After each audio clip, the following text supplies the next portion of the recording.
When most players sit down to play D&D for the first time, they expect their characters to be able to do cool stuff they've seen in TV, video games, and movies, or read about in books. That often involves outnumbered heroes kicking some major butt. Players want to do things like this.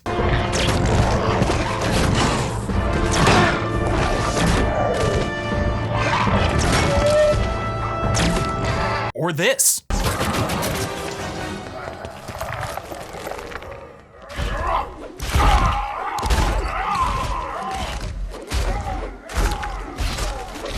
Or my personal favorite.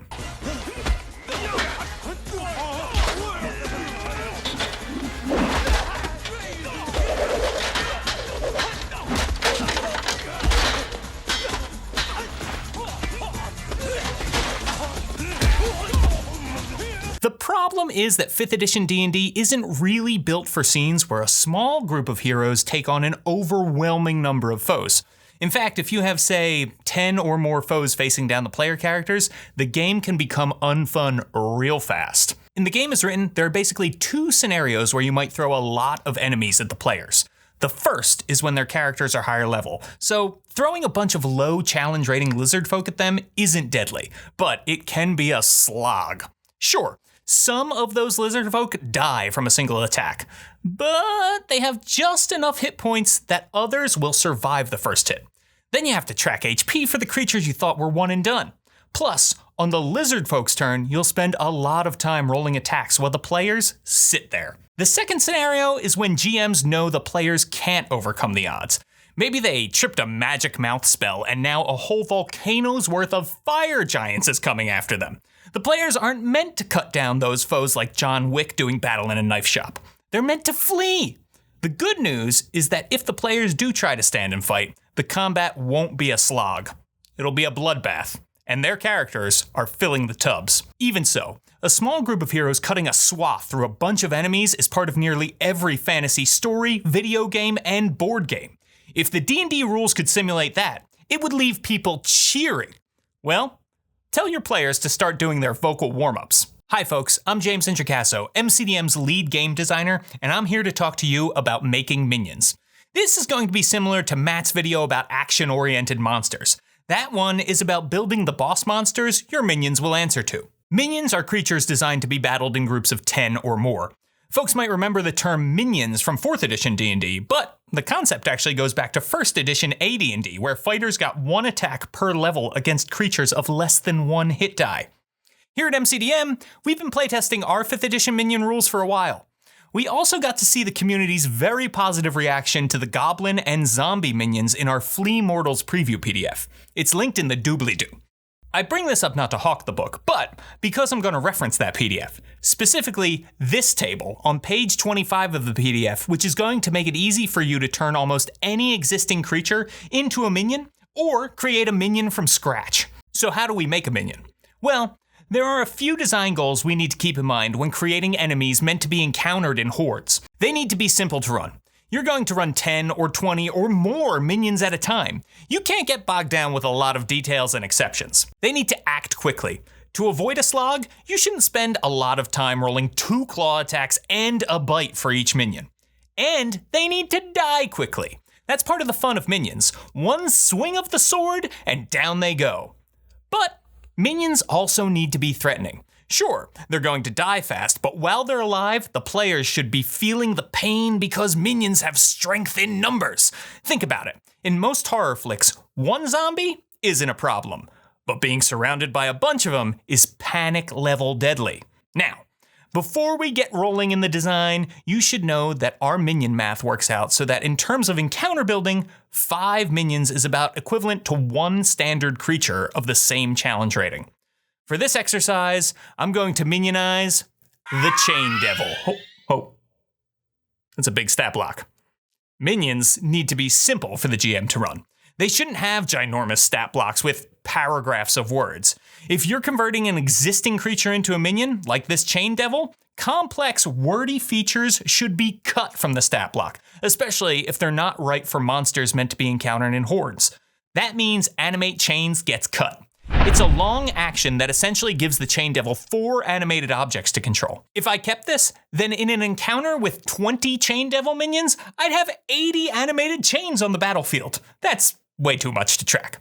Minions need to be easy and fast to run, which means they shouldn't have reactions or bonus actions. The Chain Devil's unnerving mask is a cool reaction, but it's not core to the fantasy of being a chain-slinging devil, so it gets the axe. This stat block is looking way more manageable, but we can cut more. First, minions don't get multi-attack. We want them to act quickly, and 5 minions equals 1 creature, so that's plenty of attacks already. We also want minions to be able to die quickly. While it's fine for some minions to have tougher defenses, in general, they shouldn't have features that really help them stick around a lot longer, like magic resistance. So that gets cut too. Now, let's look at the statistics above the devil's traits and actions. Minions aren't proficient in saving throws because it helps them die faster, so we can cut that line. They also generally don't have damage resistances, but they do have damage immunities. That's because doing the math for damage resistances can bog things down, and most of the time, any amount of damage kills a minion. More on that later. So, let's cut the devil's damage resistances. It's time to refer to the minion statistics by challenge rating table in the Flea Mortals preview to set our Chain Devil minions' hit points. I want our Chain Devil to stay at challenge rating 8, so I'll look at the row on the table. It says that a CR8 minion should have 23 or 24 hit points. Standard Chain Devils are on the low side of hit points when it comes to CR8 creatures, so I'll go for 23. Minions don't have hit dice, so we don't need to worry about those. We've made our minions simpler to run, but with a bunch of these devils on the field, it's going to slow down combat if they each need to make an attack. That's why every minion's main attack is a special group attack. That means when one minion makes an attack, up to 4 other minions with the same stat block can join in the attack. The attack roll gets a +1 bonus for each minion in the attack, and the attack's damage is multiplied by the number of minions in the attack. For instance, zombie minions have a slam group attack. When one zombie minion makes the attack, it has a +3 bonus to the attack roll and deals 1 bludgeoning damage. If 3 zombie minions made a slam group attack, it would have a +6 bonus to the attack roll and deal 3 bludgeoning damage. We can turn our Devil's Chain attack into a group attack with a few simple tweaks. First, we should adjust the damage based on the table in the Flea Mortals preview. Challenge rating 8 minions should deal 9 damage with a group attack, so we'll adjust the damage to that. Minions deal a static amount of damage with their attacks so that the GM doesn't have to spend time rolling damage. This also means that minions can't crit, which is important in keeping group attacks from becoming too deadly. Look at the text of the standard Devil's Chain attack. It doesn't just deal damage, it also grapples and restrains a target and deals more damage to the target at the start of their turn. I don't want to go overboard with this minion's damage, so I'm going to cut the extra damage part. But I do think we should keep the grapple and restrain stuff. This is a Chain Devil after all. And minions are supposed to be threatening. In fact, the more chains you're wrapped in, the harder it should be to escape, right? So, instead of a static escape DC for the grapple, I'm going to make it equal 11 plus the number of Chain Devils that participated in the attack. How did I come up with 11 as the base? I added 8 plus the Devil's proficiency modifier of 3, which is how the base of most DCs are calculated. In standard creatures, an ability modifier is also added to the base, but since these are minions and we want to support the fantasy of them being stronger as a group, we're going to add the number of minions to the DC instead of an ability modifier. Every minion should have some feature, either a trait or some effect built into their group attack, that gets stronger if they work together with other minions. For instance, in our Flea Mortals preview, Goblin minions have a trait called Tiny Stabs. If you start your turn within 5 feet of 3 or more Goblin minions, you have to make a dexterity saving throw or take 1 piercing damage per minion. This simulates the quick pokes one might get from being surrounded by a mob of knife-wielding goblins.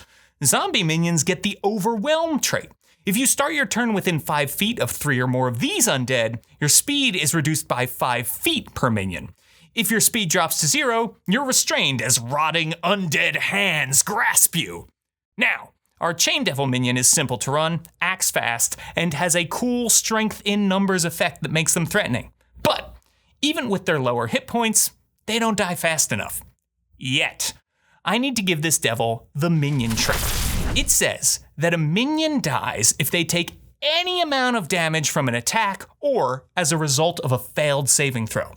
It also says that if the minion takes damage from an effect that doesn't require an attack roll or saving throw, like the magic missile or fire shield spells, or if the minion takes half damage when they succeed on a saving throw, like against a fireball or lightning bolt spell, the minion dies if that damage equals or exceeds their hit points.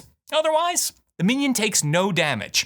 The take no damage rule is there to make it easy for GMs. Either a minion dies or they're at full health.